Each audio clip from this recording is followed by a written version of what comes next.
एका दुर्घटनेच्या संदर्भातली बातमी आहे। कुर्ल्यामध्ये झाड पडून एका व्यक्तीचा मृत्यू झाला। कुठलेही अधिकारी घटनास्थळी न आल्यानं मनसेकडून काळ्या फिती बांधून पालिकेच्या विरोधात जोरदार घोषणाबाजी करण्यात आलेली आहे।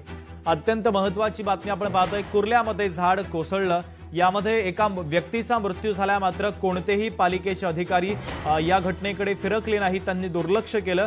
त्यामुळे मनसेच्या वतीने आता निषेध केला जातोय। काळ्या फिती बांधून पालिकेच्या विरोधामध्ये आता मनसेच्या माध्यमातून जोरदार घोषणाबाजी करण्यात आलेली आहे। आमचे प्रतिनिधी मनीष गांगुर्डे जोडले जातात, त्यांच्याकडून या बातमीच्या संदर्भातले अपडेट घेऊयात। मनीष, कुर्ल्यामध्ये झाड पडून एका व्यक्तीचा मृत्यू झाला, मात्र पालिका प्रशासन सतर्क नसल्याचं पाहायला मिळतंय। कोणतेही अधिकारी घटनास्थळी आले नाही, त्यांनी आढावा घेतला नाही, संबंधित परिसराची पाहणी सुद्धा केली नाही, त्यामुळे आता मनसेने आक्रमक भूमिका घेतली आहे।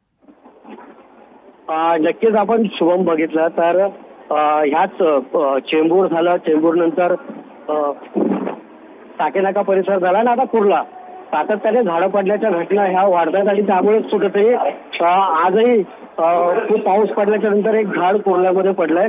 जो कमानी परिसर आहे, या कमानी परिसरामध्ये हे झाड होतं। हे झाड पडल्याच्या नंतर त्या ठिकाणी एका वृद्धाचा मृत्यू जो आहे तो या ठिकाणी झालेला आहे आणि त्यामुळेच त्या ठिकाणी पालिकेचे अधिकारी असतील यांनी कुठल्याही प्रकारची त्या ठिकाणी भेट दिली नाही। तिथलं वातावरण जे आहे त्या ठिकाणचं सगळे झाडांच्या फांद्या वगैरे ज्या पडल्या होत्या त्या पुढे बाजूला सारायला आले नाही। त्यामुळे स्थानिक जे मनसेचे पदाधिकारी आहेत ते पूर्णपणे संतापले आणि त्यांनी त्या ठिकाणी मोठ्या प्रमाणात रास्ता रोको केलेला आहे आणि एक आंदोलन जे आहे त्या ठिकाणी सुरू आहे। शुभम, अगदी मनीष, अत्यंत महत्त्वाचे अपडेट या घटनेच्या संदर्भातले पोहोचवलेले आहेत, तुर्तास धन्यवाद। तर काळ्या फिती बांधत मनसेच्या वतीनं आंदोलन सुरू करण्यात आलेलं आहे। कुर्ल्यामधील हे दृश्य आपण पाहतोय। कुर्ल्यामध्ये झाड कोसळून एका व्यक्तीचा मृत्यू झाला, मात्र पालिकेचे अधिकारी इकडे फिरकले सुद्धा नाही आणि त्यामुळे मनसेने आक्रमक भूमिका घेतली।